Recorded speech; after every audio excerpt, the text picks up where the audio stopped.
आपका होस्ट मोहम्मद उजैर। जी हाँ, मैं आपको वेलकम करता हूँ प्रोग्राम लाइफस्टाइल ऑन टाइम पर। मेरे साथ मौजूद हैं मैं हूँ तस्नीम और खुशामदीद हमारे सेकंड एपिसोड पर। और आज हमारा एपिसोड जो है एजुकेशन और हेल्थ पे बेस्ड है। और थोड़ा सा हमारे प्रोग्राम का फॉर्मेट एक्सप्लेन कर दूँ आपको। हमारा जो प्रोग्राम है वो 3 सेगमेंट्स पे बेस्ड है और हमारा जो पहला सेगमेंट है वो है चलो कुछ सीखें। तो आज हम क्या सीखें? ज़बरदस्त, हम बहुत कुछ अच्छा सीखने जा रहे हैं, लेकिन उससे पहले मैं तमाम लोगों को ये बता दूं कि आप तमाम लोगों के प्यार का बहुत बहुत शुक्रिया, टाइम न्यूज़ HD का बहुत बहुत शुक्रिया।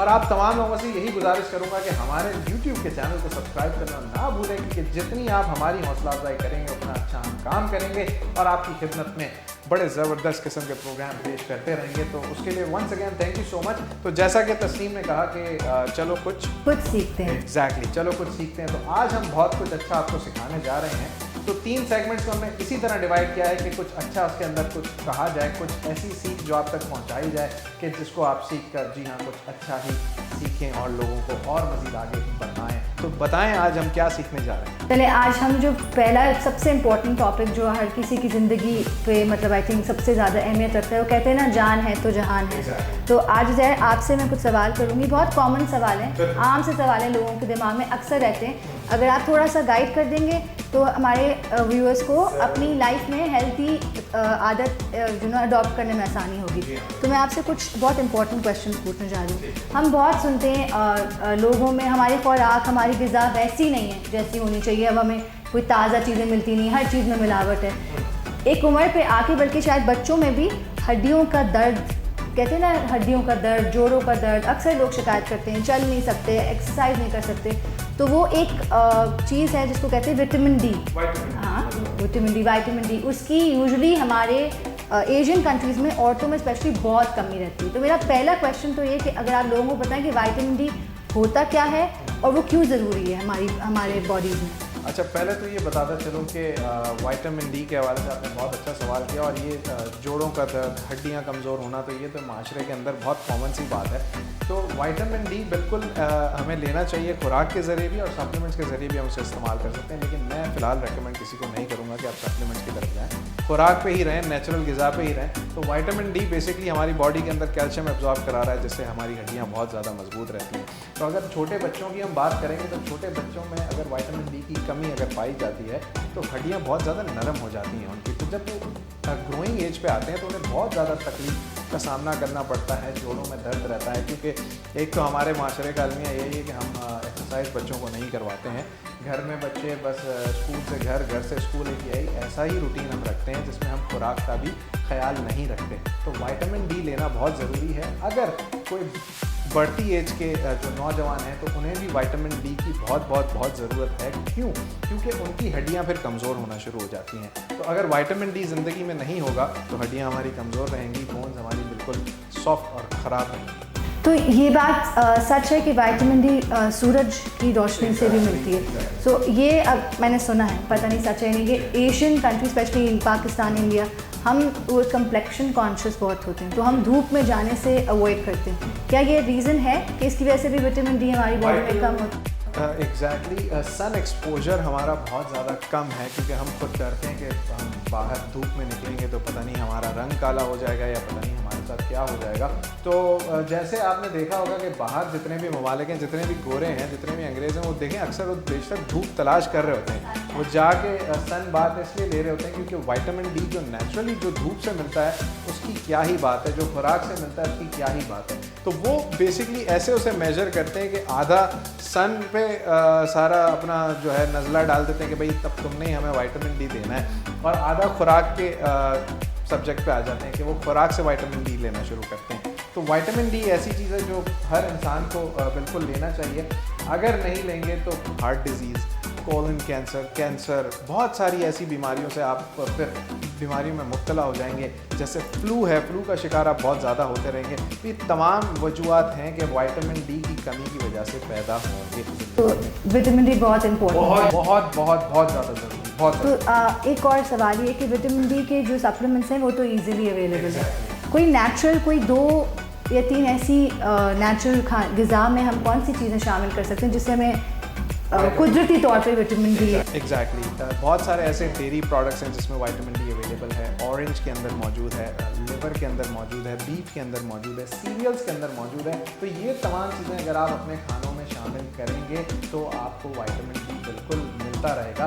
लेकिन अगर छोटे बच्चे हैं तो 400 आयु के करीब उन्हें विटामिन डी आप दें, कोई मसला नहीं है। एग्जैक्टली और अगर ग्रोइंग एज में है तो 1000 आयु तक आप उन्हें दे सकते हैं। लेकिन फिर भी मैं यही कहूँगा कि सप्लीमेंट पे ज़्यादा हमें फोकस नहीं करना है, ज़्यादातर हमें डाइट पे फोकस करना है। जितनी डाइट और जितनी खुराक आपकी अच्छी रहेगी और जो चीज़ें मैंने आपको बताई हैं, अगर उन चीज़ों को आप खुराक में इस्तेमाल करेंगे तो आपको बहुत बहुत बहुत मज़ा। अच्छा, और ये भी मैं एक थोड़ी सी मशवरा ये है मेरा कि कोई भी सप्लीमेंट लेने से पहले आप अपने डॉक्टर से ज़रूर मशवरा कर लें। खुद से ओवर द काउंटर जाके सप्लीमेंट से दवाइयाँ ना लें, क्योंकि अक्सर और बेशतर उसका जो इफ़ेक्ट होता है ना वो नेगेटिव ही होता है। फ़ायदा लोग सोचते ही हैं कि अगर मैं 400 आयु ले रहा हूँ और मेरी मुदाफ़ियत पूरी हो रही है, विटामिन डी की मैं कमी को पूरा कर सक रहा हूँ, तो उसके जुनून और जोश में वो ज़्यादा ज़्यादा लेना शुरू करते हैं। फिर उससे होने लगते हैं साइड इफ़ेक्ट्स। तो साइड इफ़ेक्ट्स भी यही हैं उसके कि अगर उसके साइड इफ़ेक्ट्स के अंदर आप जाएंगे कि अगर किसी के अंदर,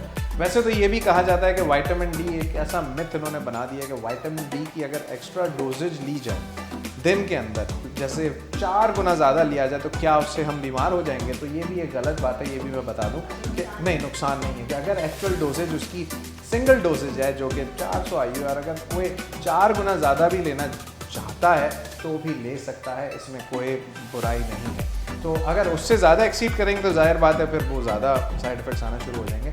लेकिन अगर उसको 4 गुना ज़्यादा इस्तेमाल किया जाए तो कोई मसले वाली बात नहीं है।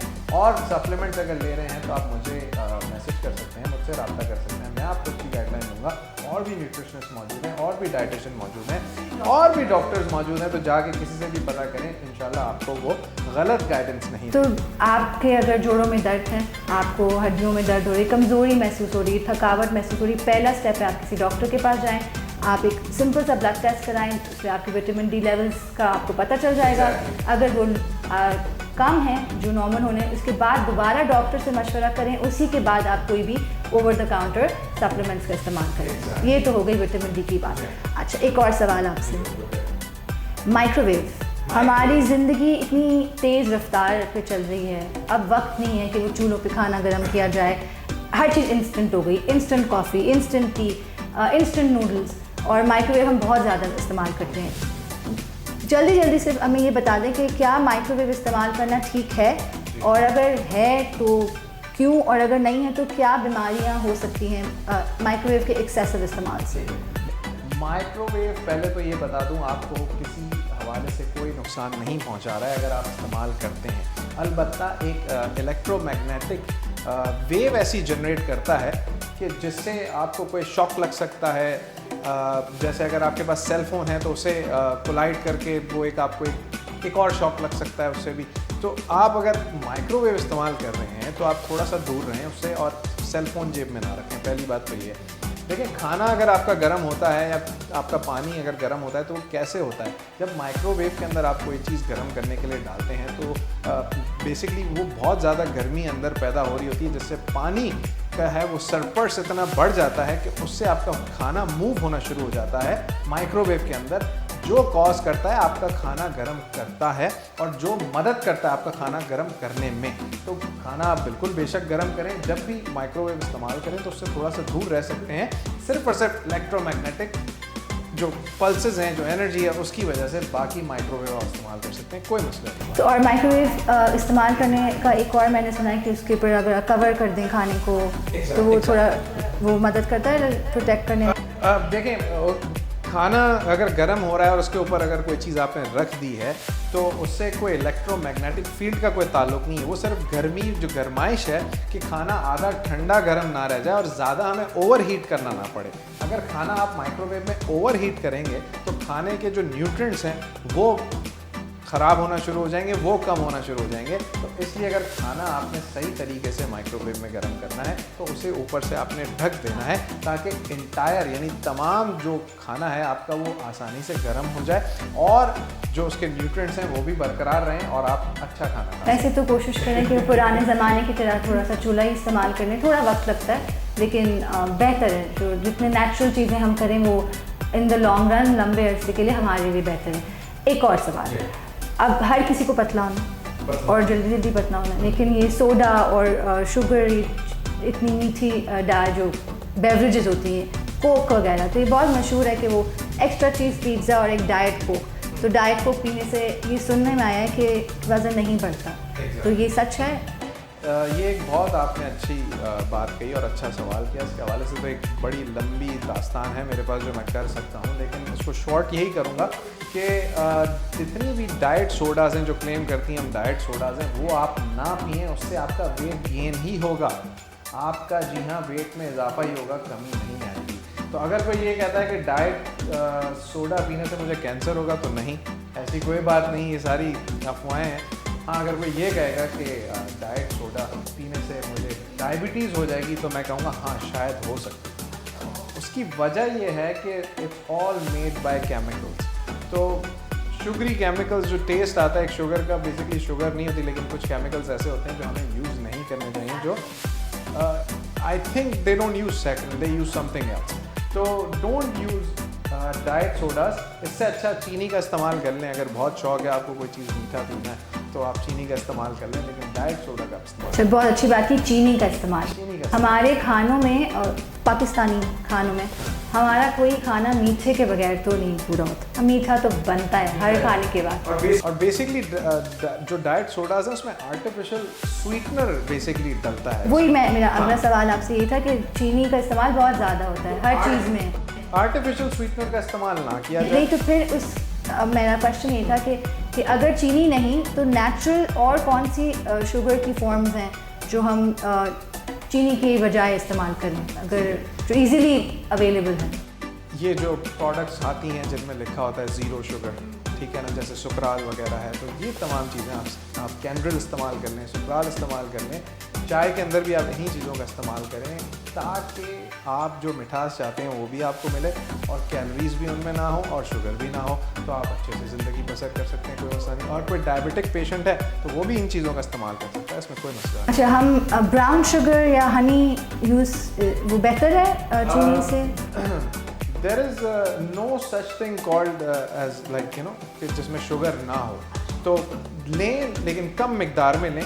अपनी पूरे दिन की खुराक को, जो आप खुराक ले रहे हैं वो अगर मेंटेन है, आपका शुगर लेवल कंट्रोल है, तो आप उसे बिल्कुल आसानी से कम मिकदार में इस्तेमाल कर सकते हैं, वरना आप इन चीज़ों का ज़्यादा इस्तेमाल ना करें। शहद लेना है तो थोड़ा सा लें, ब्राउन शुगर लेनी है तो थोड़ी सी लें, ये तमाम चीज़ें आप इस्तेमाल करें, लेकिन ख़ास ख्याल रखें आपका थ्रू आउट द डे जो है वो किस तरह डिज़ाइन हुआ है और किस तरह आप खुराक ले रहे हैं, अच्छे से ले रहे हैं या बुरे से ले रहे हैं, तो वो आप तो मतलब शुगर कम इस्तेमाल, शुगर का कम इस्तेमाल। चलिए, एक आखिरी हमारे हेल्थ के सेगमेंट का एक आखिरी बहुत इंपॉर्टेंट क्वेश्चन, वही वज़न कम करना, वर्जिश नहीं करनी, हमने मेहनत नहीं करनी, अक्सर लोग डाइट पे चले जाते हैं, फाके करने लग जाते हैं, वो भी उससे भी बढ़ के लोगों ने अब तो एक कदम उठाना शुरू कर दिए। एक प्रोसेस है या एक ट्रीटमेंट है जो मेरे ख्याल से आप सब ने सुना होगा, उज़ैर आपने भी सुना होगा, उसको कहते हैं लाइपोसक्शन।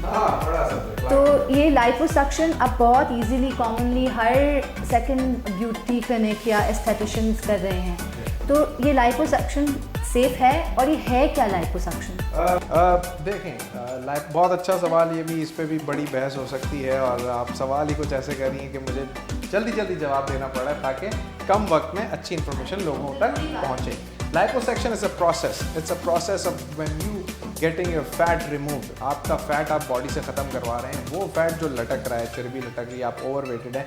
लेकिन अमूमन जब लाइपोसक्शन लोग करवाते हैं, जब एक्सरसाइज भी कर रहे होते हैं, डाइट भी अच्छी ले रहे होते हैं, लेकिन जब जाके उनका फैट तो फ्लैब्स लटकना शुरू हो जाता है साइड से या बॉडी के किसी भी हिस्से से, तो वो उसे ख़त्म करवाते हैं। तो जब वो ख़त्म करवा लेते हैं तो वो बहुत मुतमईन हो जाते हैं।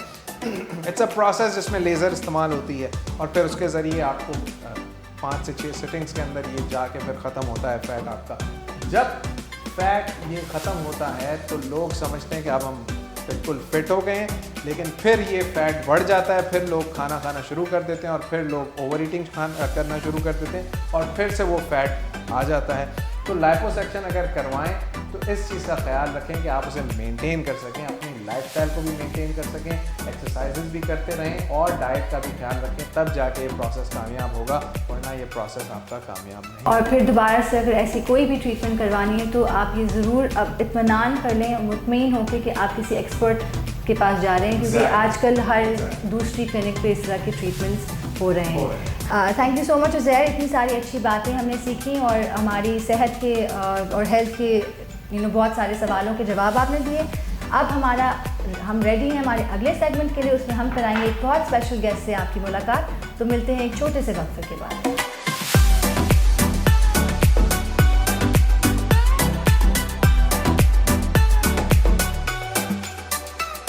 एक बार फिर आपको खुशामदीद कहते हैं हमारे प्रोग्राम में, जिसका नाम है लाइफस्टाइल ऑन टाइम। जी हाँ, अब हमारा सेगमेंट शुरू होने जा रहा है। चलो करते हैं मुलाकात। तो किससे करते हैं मुलाकात, तस्नीम हमें बताएंगी। जी तस्नीम, आज हमारे साथ एक बहुत स्पेशल गेस्ट है। मेरे लिए तो बहुत स्पेशल है क्योंकि ये मेरी कॉलीग भी हैं और कॉलीग के होने साथ साथ शी इज़ लाइक फैमिली और बहुत अच्छी दोस्त भी हैं। इनका नाम है सारा मुस्तनसिर। और सारा क्या करती है मैं बता देती हूँ जल्दी। सारा जो एक प्री स्कूल टीचर हैं, ये पिछले 5 साल से टीचिंग के फील्ड से वाबस्ता हैं और सिर्फ टीचिंग के फील्ड से कोई वाबस्ता नहीं है, टीचिंग इनका पैशन भी है। और मैंने बहुत सारे टीचर्स देखी हैं अपनी इतनी टेन्योर में एज एन एजुकेशनिस्ट में। बहुत कम लोग ऐसे होते हैं जो सच्चे दिल से बच्चों से मोहब्बत करते हैं और अच्छी तरीके से अपना काम निभाते हैं। और मिलते हैं सारा से। हाय सारा, कैसे हो आप? ठीक हो? How are you? Excited?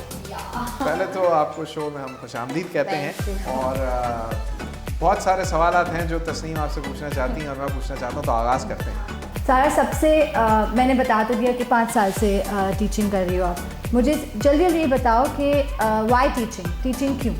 I always wanted to be a teacher. Like it was sorted because probably it runs in my genes. और मतलब मेरी दादी टीचर, मेरी अम्मी टीचर, मेरी खाला टीचर, मेरी फूफो teacher. So I have seen it all my life.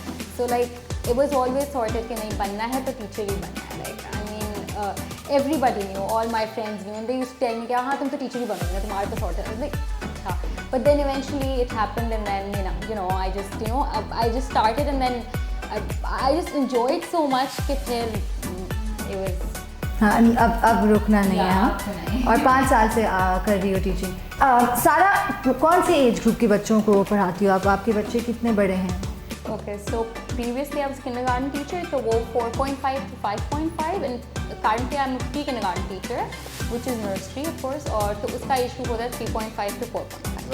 3.5 से 4.5 साल के बच्चे, तो ये काफ़ी छोटे बच्चे हैं, इतने बड़े तो नहीं हैं। तो और इससे पहले थोड़े बड़े बच्चों को पढ़ाती थी, अब 4.5 से 5.5 साल के बच्चे। तो सारा, मुझे ये बताओ कि इतने छोटे बच्चे हैं, इनको हैंडल करना मुश्किल, बिकॉज ये लोगों की समझ ये होती है कि जो छोटे बच्चों की टीचर होती है वो एक्सपीरियंस नहीं भी हो तो चलता है, छोटे बच्चे तो हैं, इनको क्या सिखाना है, इनको क्या पढ़ाना है। तो ये ज़रा सा लोगों को बताएं कि ये इस एज के बच्चों को पढ़ाने में क्या चैलेंजेस, कितना मुश्किल है। और एब्सोल्युटली नॉट। आई मीन मुझे लगता है कि बड़े बच्चों को पढ़ाना कंपैरेटिवली ईजी होता है, because I give tuition to बड़े बच्चे, तो वो I think that's easy. But छोटे बच्चों के लिए every child is different, and then जो अभी है वो they going to take it all their life. I mean so अब जो बीज बोते हो फिर वही पौधा उगता है, वो तो इट्स लाइक जो अटेंशन छोटे बच्चों को चाहिए, एंड देन अबाउट इट एक अनप्रोफेशनल टीचर या एक beginner teacher of course with time तो सीख ही जाता है, बट आई थिंक ज़्यादा प्रोफेशनल होना, छोटे बच्चों के साथ आपको ज़्यादा प्रोफेशनल टीचर चाहिए होती है, बिकॉज बहुत मुश्किल हो जाता है। क्या क्या और मज़ीद जो हैं मुश्किलात पेश आती हैं? जैसे आपने जंप किया, पहले बड़े बच्चों को पढ़ाती थी फिर छोटे बच्चे, तो क्या क्या मुश्किलात आपको फेस खुद में आपने देखा कि मुझे मुश्किल हो रहा है ये करने में, बड़ों को ये था अब छोटों को ये है, तो क्या मुश्किलात? सबसे पहले तो जब टर्म शुरू होता है तो बच्चे अपने घर से आ रहे होते हैं, so like the very obviously वो लोग अपने पेरेंट्स से इतनी अटैचमेंट हो गई होती है, और फिर they getting to see their parents every day, और उनका रूटीन होता है, और फिर वो लोग अचानक से अगस्त में स्कूल आना शुरू कर जाते हैं। तो अब इतने छोटे बच्चे होते हैं, उनको स्टार्टिंग के इनिशियली 2-3 मंथ्स तो उनको सेटल होने में टाइम लगता है कि वो लोग फिर they cranky every morning and then they take their own time to set, but I think it's absolutely fine कि आपको समझना है कि नहीं ठीक है, इट्स फाइन, इट्स नॉर्मल, हमारा भी रूटीन चेंज होता है तो हमें भी मुश्किलात के बच्चे आपके साथ जब इंटरेक्शन कर रहे हैं तो आपके अपने बच्चे भी हैं? Yes, I do have a kid. तो अपने बच्चों को कैसे आप संभालती हैं? तो मेरा अभी तो I am young mother, like I am new mother only, yeah so my son is 16 months old, and I started working when he was 6 months old. So yeah, so what happens is that Subhat, of course, I'm at school, so I'm working. So when I go back home, so it's only me and him. So I just make sure कि अगर मैं सुबह इतने घंटे नहीं हूँ, so I'll make it up to him for those hours. Very good. So yeah, it's just that. आपके husband का इसमें क्या किरदार है? Oh, my husband is super supportive. I mean, if your husband is not supportive, then you cannot do anything anyway. मैं तमाम लोगों से यही गुजारिश करूँगा कि अगर मियाँ बीवी हैं और वो दोनों ही काम करते हैं तो बैलेंस किस तरह करना है, ये भी हम सारा से पूछते हैं। तो ये बैलेंस हो जाता है? बिल्कुल Absolutely हो जाता है. I mean, of course, I would say that you need super supportive in-laws for that. Very good. Yeah, but then आपके अंदर खुद भी होना चाहिए. सबसे बड़ी बात है टाइम मैनेजमेंट. Time management. और अगर आपने अपने ठान लिए कि नहीं करना है तो करना है, then no ifs and no buts. Very good. तो फिर आप जितनी वजहें ढूंढेंगे तो फिर आपको मिल तो जाएगी ना करने की. But if I want to do it, I'll do it anyhow. So it's just that initially मुझे तो feel बस होता करना था. है, बस लगन होनी चाहिए अंदर कुछ. Yeah, and I'm power very, होनी I चाहिए, love what I willpower. do. I love my job. I absolutely love going to school. So I would never say कि मैं ऐसे ही कर रही हूँ just for the sake of working I'm doing it. I love it. I don't know अगर मैं कुछ और कर सकती हूँ. तो मैं भी तस्नीम तो यही बात कर रहा था कि रिश्ते अमूमन इसी बात पे ख़राब होते हैं कि जब मियाँ बीवी दोनों ही काम कर रहे होते हैं तो वो एक दूसरे के कंपटीशन में आ जाते हैं बेसिकली. तो कंपटीशन ना करें, मियाँ बीवी हैं तो एक दूसरे का ख्याल रखें और ज़िंदगी अच्छे से बसर करें. मेरा तो यही मानना है. बिकॉज़ अब वक्त बदल गया है. अब एक सिर्फ मर्द घर का काम करे और बाहर जाके पैसे कमाना मुश्किल है और घर चलाना भी मुश्किल है. और अब सब प्रोग्रेस कर गई है, दुनिया बदल गई है. तो औरतों को मेरे ख्याल से घर से बाहर अब निकलना चाहिए. और आई थिंक टीचिंग से ज़्यादा कोई नोबल और इज़्ज़तदार प्रोफेशन है नहीं. बहुत ईजी है, रिलैक्स टाइमिंग्स होती हैं. तो आई थिंक ये पॉसिबल है. और आप एज हस्बैंड, सब हस्बैंड से मेरी एक रिक्वेस्ट है कि प्लीज़ सपोर्ट करें अपनी वाइफ को, उनको निकलने दें. और सार ने कहा उनके इन-लॉज बहुत सपोर्टिव हैं, तो इन-लॉ से भी ये रिक्वेस्ट है कि प्लीज़ आप अपने घर से अपनी बेटियों को, अपनी बहुओं को निकलने दें, काम करने दें, उनको भी बढ़ने का मौका दें. सारा हमारा शो ऐसे होता है कि हम कोई ना कोई एक वैलिड टॉपिक पे बात करते हैं. आजकल कोरोना वायरस चल रहा है और वक्त भी हमारे पास थोड़ा कम होता है. तो मुझे ये अचानक से ये वायरस का पूरा माहौल हो गया. स्कूल्स चल रहे थे, चलते चलते गवर्नमेंट ने स्कूल बंद कर दिए. बट अब बच्चे घर में बैठे हैं और ये जो इतने महीने, फरवरी के सेकंड हफ्ते से बहुत से प्राइवेट स्कूल्स बंद हैं. आज हम अप्रैल में आ गए हैं. ये इतने हफ्ते जो घर में बच्चे बैठे हैं और उनका एकेडमिक लॉस तो हो रहा है ना, पढ़ाई का नुकसान हो रहा है. तो 2 सवालों के जवाब कि आपकी स्कूल या जनरली जो आप जानते हैं स्कूल्स क्या कर रही हैं इस गैप को भरने के लिए, और एज अ टीचर आपको क्या प्रॉब्लम्स फेस हो रही हैं ये गैप फिल करने में. तो किस तरह ये मैनेज कर रहे हो, क्योंकि बच्चों को पढ़ाई रोक दी है, क्या अब बंद हो गई है, आप समर वेकेशन की तरह ट्रीट कर रहे हैं या कुछ किया जा रहा है, और कैसे कर रहे हैं? सबसे पहले तो बहुत ही स्कूल्स हैं जो एक्चुअली ओ लेवल और ए लेवल जो बड़े बच्चे तो उनकी तो ऑनलाइन क्लासेस रेगुलरली हो रही है. सो हाँ एग्जैक्टली. तो अब 8 बजे से 2 बजे तक उनकी तो क्लासेस होती है, which is I think great. I mean they're doing it. But now since मेरे बच्चे बहुत छोटे हैं, it's a preschool, right? तो अब हम लोग इतना ज़्यादा, क्योंकि सबसे पहले तो हम स्क्रीन टाइम में इतना नहीं अलाउ नहीं करते, सबसे बड़ी बात है. So what we do is that, और ऑब्वियसली हम बिल्कुल छोड़ नहीं सकते क्योंकि बच्चे बिल्कुल ही अब फिर वो लोग करेंगे भी क्या. एग्जैक्टली. और हाँ, और थोड़ी लर्निंग तो ज़रूरी है ये दिन में. So what we do is we make short videos for kids. हम घर से ही. अच्छा, आप वीडियो लेसन अपना लेसन वीडियोज़ पे रिकॉर्ड. ओके. तो रियली शॉर्ट वीडियोज़ जिससे हम उनका रिविजन करवा लेते हैं, थोड़ा सा काउंटिंग कर लिए, उनका थोड़ा सा उनके फोनिक्स रिवाइज कर लिए, शेप्स का रिविजन हो गया. तो होता क्या है कि हमारी वीडियो हम कोशिश करते हैं कि 5 मिनट से ज़्यादा तो स्ट्रेच करें ही नहीं, बिकॉज पेरेंट्स भी स्क्रीन टाइम नहीं देते, हम टीचर्स भी इतना फेवर में नहीं होते स्क्रीन टाइम के. तो वो याद रखते हुए हम बहुत शॉर्ट सी वीडियो बनाते हैं. और फिर कभी स्टोरी टाइम हो गया तो थोड़ी सी फन वीडियो होती है जो बच्चे देखते हैं, और फिर that's how we do. And then also we have been sending them worksheets online, हम या थोड़ा सा जो भी फन वर्कशीट हो गई जो वो लोग इजीली कर सक रहे हैं घर पे, हम वो उनको भेजते हैं। और आपको लगता है कि पेरेंट्स और बच्चों का रिस्पांस सही है और ये थोड़ा मैनेज हो रहा है, ये जो इतना पढ़ाई का नुकसान है इसमें कुछ हेल्प हो रही है? देखिए वो रोज़ स्कूल आना और फिर वो रोज़ का टेंशन तो नहीं ही हो सकता, वो तो ऑब्वियसली वो तो जो अब this is what it is, this is going to happen अब तो। सो इट्स जस्ट दैट हम जितना कर सकते हैं हम उतना कर रहे हैं, एंड लकीली बिकॉज पेरेंट्स भी सबसे बड़ी बात है, because fathers are home and mothers are getting all the time, तो वो लोग भी they also doing it, everyone putting in effort. मुझे इतनी खुशी होती है देख के कि इतनी अच्छी एक्टिविटीज़ बच्चे घर पे कर रहे होते हैं, so they learning so much out of it, तो अच्छा लगता है देख के। बिकॉज एक होता क्या है कि नॉर्मली ये सब नहीं हो सकता because the mothers are busy looking after the house, तो कुकिंग कर रहे हैं, क्लीनिंग कर रहे हैं, तो अब होता क्या है कि अब because the fathers are home और बाकी सब भी घर पे हैं, तो मदर्स को थोड़ा सा टाइम मिलता है तो वो हर चीज़ प्लान कर सकती हैं अपने बच्चों के लिए, they can one on one individual attention, fathers का अटेंशन मिल रहा है, सो या I think they doing it. तो आपको लगता है कि अब इस मौके पे फादर्स अगर जो वालिद हैं वो भी अगर पार्टिसिपेट करें तो चीज़ें आसान हो जाए? अच्छा, एक सवाल सारा ये है कि माशाल्लाह इतना बिजी रहती हैं आप और इतनी सारी चीज़ें आपने बताई, तो जब फ्री टाइम होता है तो उसमें सारा क्या करती है? I love cooking. अच्छा, आई लव कुकिंग से याद आया, सारा बच्चा भी संभालती है, एक छोटा सा घर में खाना मुझे भी पता है बहुत अच्छा बनाती है, she is a very good teacher, बहुत अच्छी बच्चों के साथ इनका इंटरेक्शन है। तो सारा क्यों ना हमने एक मोन्टाज प्रिपेयर किया आपके लिए, हम मिलके थोड़ा सा देख लें कि सारा करती क्या है। उसके साथ साथ वक्फे में भी जाते हैं और जब वक्फा शुरू हो उससे पहले जो मोन्टाज आपने क्रिएट किया है वो भी हम देखते हैं, तो जाते हैं एक छोटे से वक्फे पर और देखते हैं सारा क्या क्या करती हैं, लौटते हैं वक्फे के बाद, कहीं मत जाइएगा, साथ रहिएगा।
एक बार फिर आपको खुशामदीद कहते हैं हमारे शो में जिसका नाम है लाइफस्टाइल ऑन टाइम, जो मोन्टाज तस्नीम ने प्रिपेयर किया था। उम्मीद करता हूँ आपने देखा, आपको मजा आया होगा। सारा से भी पूछते हैं, तस्नीम से भी पूछते हैं, उनको कैसा लगा। Did you like it? सारा अच्छा लगा? हाँ, अपने आप को देख के अच्छा लगता है ना। फिर so special। हाँ, you are special। अच्छा सारा बताओ, अगर टीचर ना होती तो फिर क्या होता? मैं शेफ़ होती। मुझे खाना बनाना बहुत अच्छा लगता है, so whenever जब भी मेरे पास टाइम होता है तो मैं किचन में ही होती हूँ पूरा दिन। अच्छा, तो फिर मतलब खाना बनाना भी एक आर्ट है वैसे, मुझे लगता है काफ़ी मुश्किल काम है। I love cooking. हाँ, तो जो लोग खाना बनाती हैं घर खवातीन, वो अपने आप को कम नहीं समझे, खाना बनाना भी बहुत अच्छा काम होता है। चलो शेफ़ होती। अच्छा, अब जाते जाते ना मुझे जल्दी से ये बता के जाओ कि अपने आप को 3 लफ्ज़ों में डिस्क्राइब करना है, एक एज अ टीचर और एक माँ की तरह। तो कौन सी 3 खूबियाँ हैं जो आपको डिस्क्राइब करती हैं as a mother and as a teacher? As a teacher तो मैं बहुत पेशेंट हूँ। Patient, as a mother dedicated, and as human I am a very hard working person. So ये कहना सही होगा कि एक टीचर और अच्छी मदर होने के लिए, अच्छी टीचर होने के लिए 3 ये क्वालिटीज़ होना ज़रूरी है। आपको पेशेंट मतलब बहुत सब्र, और छोटे बच्चों के साथ तो बहुत सब्र चाहिए। आपको डेडिकेटेड होना है, मतलब अपने काम के साथ बहुत मुखलिस होना है और लगे रहना है। और तीसरा हार्ड वर्किंग, मेहनत। तो ये अगर अच्छी टीचर बनना है, अच्छी माँ बनना है, तो ये 3 चीज़ें बहुत ज़रूरी है। अभी सारा अब जाने का तो वक्त हो गया, बट हम चाहते हैं कि हमारी ऑडियंस को सिर्फ ये बताएंगे, जो एक लोगों के दिमाग में एक बात है कि जो औरतें ख़वातीन घर से काम करने के लिए निकलती हैं वो अच्छी माएँ नहीं होती हैं, अच्छी बीवियाँ नहीं होती हैं, अपने घर को टाइम नहीं दे सकती। ये सच तो नहीं है, तो ये कितना गलत है, ज़रा सा एक आखिरी मैसेज ज़रूर देती है जाओ। गारंटी तो इस बात की भी नहीं है, जो घर पे बैठी है वो बहुत अच्छी माँ है। माँ तो माँ होती है, अब उसके अंदर तो अच्छा तो होता ही नहीं है। She is going to do her job, she is going to do her duty, no matter वो कितना भी काम कर ले, वो माँ तो होती है ना at the end of the day. So I feel ऐसा कुछ भी कोई डिग्री डिप्लोमा नहीं है कि आप अच्छी माँ हो या नहीं हो। सो सर हर इंसान अपनी औलाद से मोहब्बत और तो इतनी ही करता है, हर माँ अपनी औलाद से मोहब्बत। तो आप उस माँ को ज़्यादा आपको अप्रिशिएट करना चाहिए, बिकॉज देखिए वो काम भी कर रही है और उसके उस वक्त भी उसके दिमाग में एक पार्ट पे उसका बच्चा तो चल ही रहा है नॉन स्टॉप, आप भूल तो नहीं सकते ना। तो इसलिए आपको ज़्यादा अप्रिशिएट करना चाहिए कि हम I think working mothers are multitasking, कुछ छूटता नहीं है, बस सब साथ चल रहा होता है। So it's just that you just need to appreciate, और लोगों को ये बिल्कुल ही हटा देना चाहिए। मैं भी गोल रोटियाँ बना सकती हूँ, मैं भी अपने घर की सफाई करती हूँ, I work and I do everything. It's just ऐसा ही होता है।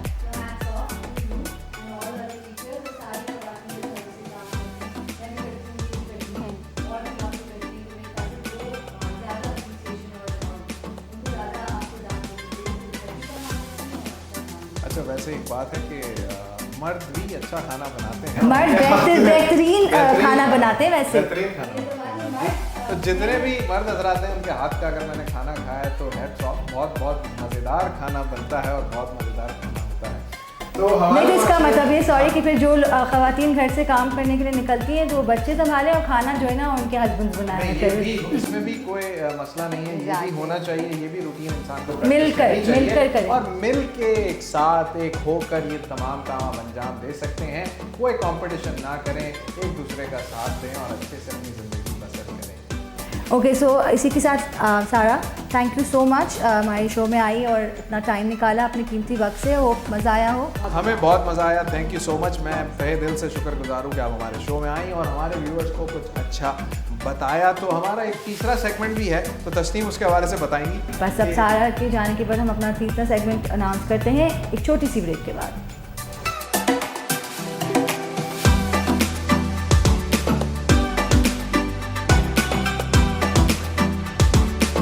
Welcome back to our show lifestyle on time. हम दोबारा हाजिर हुए हमारे आखिरी सेगमेंट के साथ और इसका नाम है चलो कुछ अच्छा सोचें।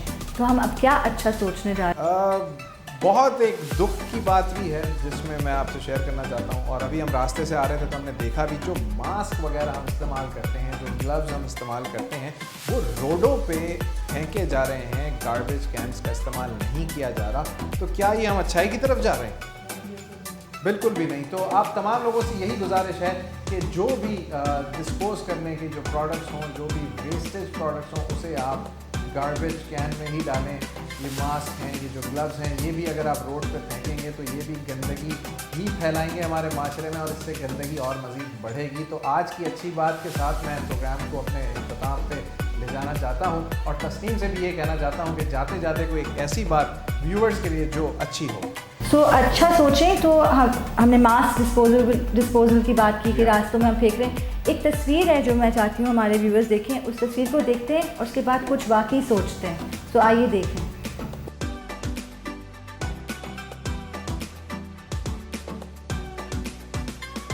खूबसूरत बात कही और उम्मीद करता हूँ ये तस्वीर भी आपने देखी होगी।